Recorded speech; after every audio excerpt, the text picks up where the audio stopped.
Hey friends, welcome back to educational channel by रिताशु।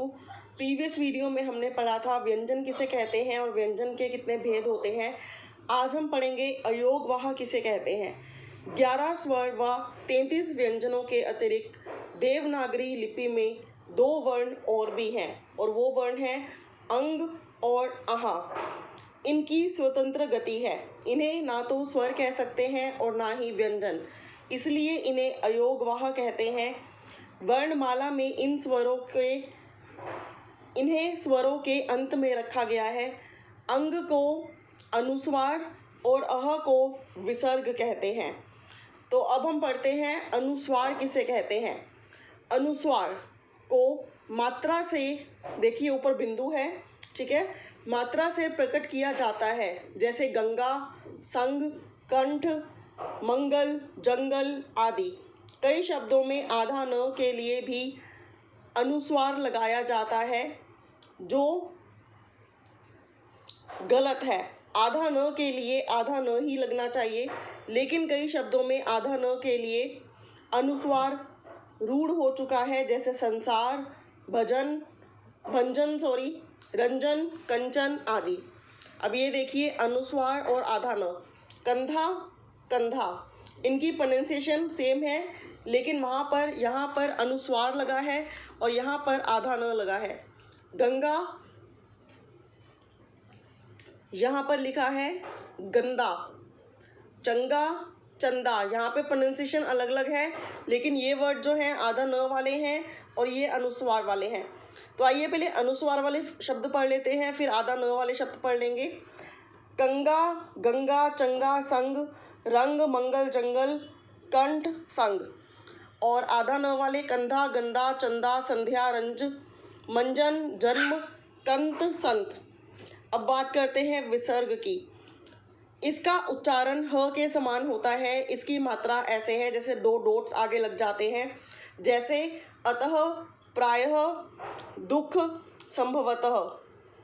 अनुनासिक क्या होता है? जो स्वर मुख के साथ साथ नाक से भी बोले जाते हैं उन्हें अनुनासिक कहते हैं। हिंदी में अनुनासिक को अर्धचंद्र के द्वारा व्यक्त किया जाता है, जैसे कि दांत, आँख, चांद, गांव, हंसना, तो चंद्र बिंदु लगाकर।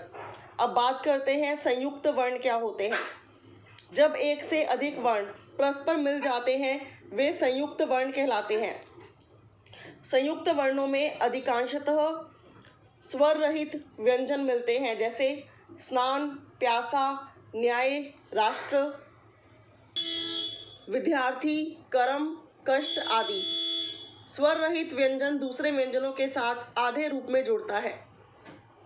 र 4 रूप से संयुक्त होता है। स्वर जमा र जमा व्यंजन हो तो र का प्रयोग व्यंजन के ऊपर होता है, जैसे मार्ग, कर्म, धर्म, वर्ष आदि। व्यंजन जमा र जमा स्वर हो तो व्यंजन के अग्र भाग पर र का प्रयोग होता है, जैसे प्रताप, क्रमशः, प्राण, द्रव, प्रेम आदि।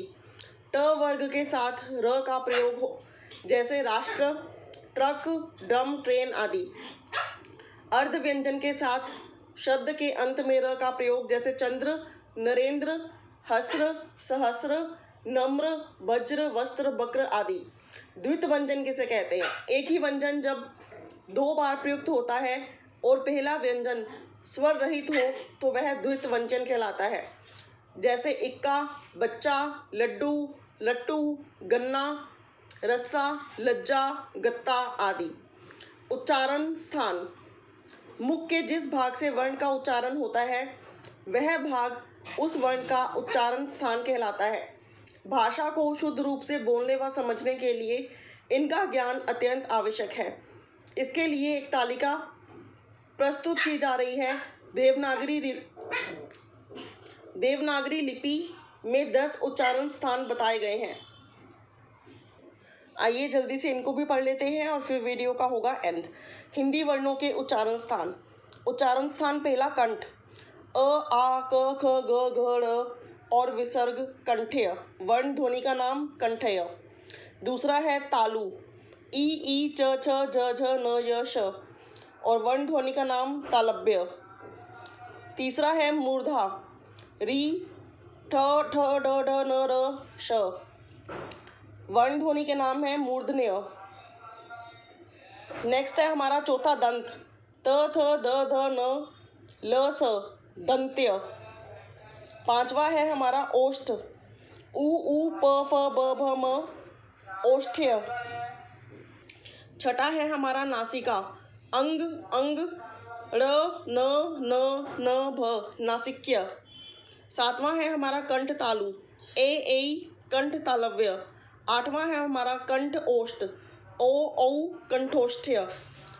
नौवां है हमारा दंत ओष्ठ, व फ दंतोष्ठ्य।